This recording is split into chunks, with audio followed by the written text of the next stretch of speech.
मी लोकसेवा केंद्र संस्थापक मिलिंद खरात। आपल्यासाठी या योजना ज्या आल्या आहेत ते भारत सरकारने मुख्यमंत्रीच्या फंडातून वेगवेगळ्या एक योजना म्हणजे मंडळ स्थापन केलेलं आहे। त्या मंडळामध्ये मी मागे गेलो होतो 2 महिन्यापूर्वी, त्यावेळेला मी चौकशी केली। सगळ्या जाती धर्माच्या लोकांसाठी कर्ज सुविधा केलेली आहे की ज्यांनी नवीन बिझनेस करावे आणि कुठल्याही बिझनेसमधून थोडासा उपजीविका करून त्याचा राहणीमानाचा उच्चांक मोठा करावा अशा दृष्टिकोनातून आहे। तर त्यावेळेला मला चौकशी करताना असं आढळलं की अपंग लोकांसाठी सुद्धा या योजना आहेत। त्यानंतर अपंग योजनांमध्ये मी त्यांना विचारलं तिथे गेल्यानंतर की याच्यामध्ये अपंगामध्ये कसं आहे, अपंग हा व्यवसाय कुठला करू शकतो।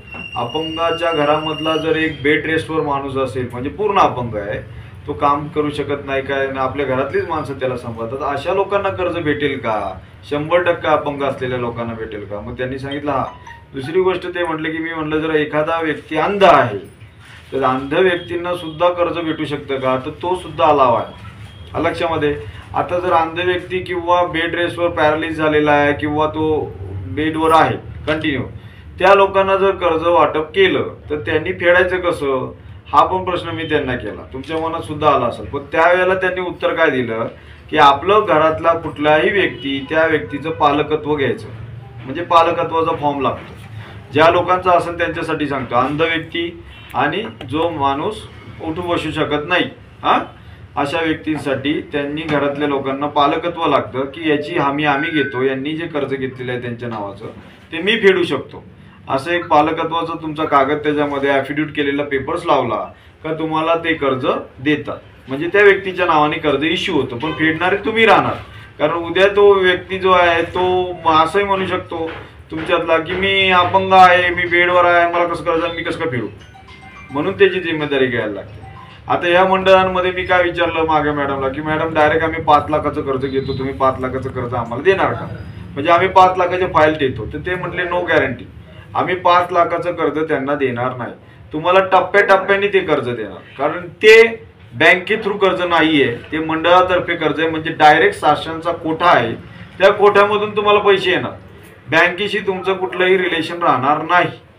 ते काय करणार, मंडळ आता एक मंडळ तुमचं स्थापले दिव्यांग मंडळ जे आहे त्यांचं तिथं स्थापन झालेलं जे कर्ज विभागाचं, ते काय करणार, आपण त्यांच्याकडे फॉर्म सबमिट केले का तुमची क्रायटेरिया तुम्हाला 50,000 सँक्शन करतील, 1 लाख सँक्शन करतील किंवा 2 लाख सँक्शन करतील पहिल्या टप्प्यामध्ये। त्या टप्प्यामध्ये तुम्हाला पैसे दिले का त्या टप्प्यामध्ये तुम्हाला पैसे दिल्यानंतर तुमचं बिगर व्याजी आहे, तुम्ही त्याच टप्प्याचा अकाउंट नंबर त्यांना दिला जाणार तुम्हाला, म्हणजे मंडळाचा अकाउंट नंबर, तुमचे पैसे तिथं फेडायचे, बँकेशी तुमचं रिलेशन राहणार नाही। मग या पद्धतीने तुम्ही पैसे फेडले तर मी त्यांना विचारलं की आम्ही एकदा लाभ घेतलेला लाभार्थी परत लाभार्थी, तर बोला कंटिन्यू लाभार्थी लाभ घेऊ शकतो। म्हणजे पहिलं असंही नाहीये की जीवनात एकदाच कर्ज घ्या परत कर्ज नाही, तुम्ही त्या ठिकाणी कर्ज टाकलं 50,000 भेटले फेडले, परत तुम्ही 2 लाखाचं कर्ज काढू शकतात त्याच माणसाच्या नावाने लक्षामध्ये। म्हणजे असं तुमचा टप्पा वाढत जातो आणि लास्ट मुदत त्यांची 10 लाख रुपयापर्यंत आहे, पण एकदाच तुम्हाला 10 लाख देणार नाही। कारण ते मॅडम काय म्हटले मला की आम्ही जर असे कर्ज वाटलं तर मंडळ आमचं बुडून जाईल, कारण देणारे लोक भरपूर येतात, देणारे कमी असतात, त्यामुळे आम्ही त्याच्यामध्ये काय करणार आहे टप्प्याटप्प्याने देणार आणि टप्प्याने दिल्यानंतर त्या लोकांकडून त्याची गॅरंटी आली पाहिजे की हा फेडू शकतो। एकदा फेडत गेला का त्याला आम्ही पुढच्या टप्प्याचं देणार, त्याला वाटलं की तो भरायचं त्याला कर्ज अजून काढायचं काढून घ्या। आणि हे कर्ज बिनव्याजी म्हणजे व्याज परतावा आहे, ध्यानात ठेवा, याला व्याज नाहीये। आणि तुम्हा लोकांना अशी गुडलीस आहे की काही जे विभाग आहेत हे बँकेतून कर्ज देतात थेट आणि तुम्हाला मंडळ कर्ज देते, त्यामुळे तुम्हाला सुरुवातीला जो बँकवाल्यांनी कर्ज दिलेले जर असतील काही विभागामध्ये तर तुम्हाला व्याज भरायला लागतं आणि 3 महिन्यानंतर LTR आपल्याला रिटर्न करायला लागतो, मग ते व्याज आपल्याला परत येतं। तसं तुम्हाला नाहीये, तुम्हाला डायरेक्ट मुद्दलच कट करून दिली जाणार लक्षात, म्हणजे तुम्ही व्याज नाही भरत, तुम्हाला परत रिटर्नची गरज नाही, डायरेक्टली तुमचा टप्पा भरायचा आणि तुम्ही क्लिअर व्हायचं, या पद्धतीने आहे।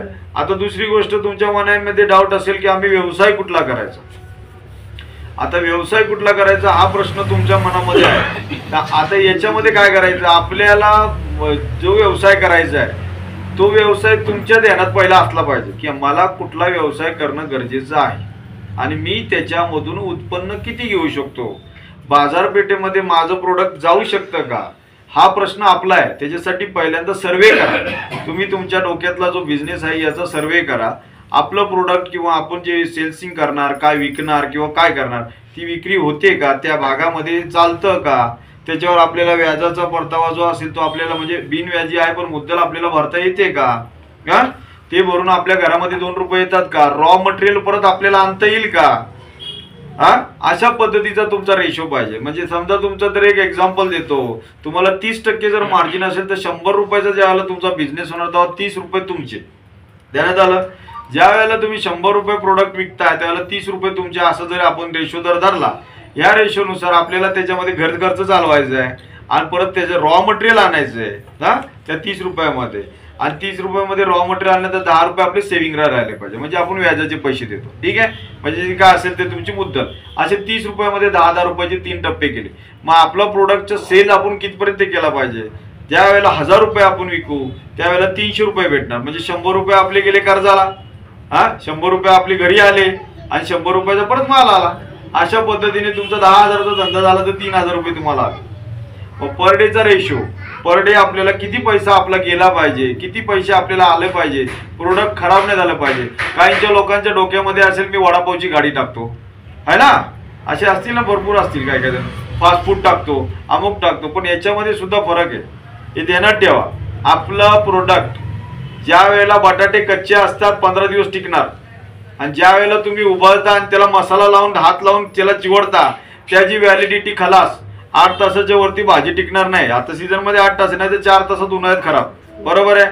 त्याच्यामध्ये तुमचा बटाटवडे संपले पाहिजे, तेवढा सेल झाला पाहिजे. नवनवीन आणि ताज्या घडामोडींसाठी महाराष्ट्र जनभूमी न्यूजला सबस्क्राईब करा, त्याचबरोबर बेल आयकॉनवर क्लिक करा आणि मिळवा आमच्या बातम्यांचे नोटिफिकेशन्स.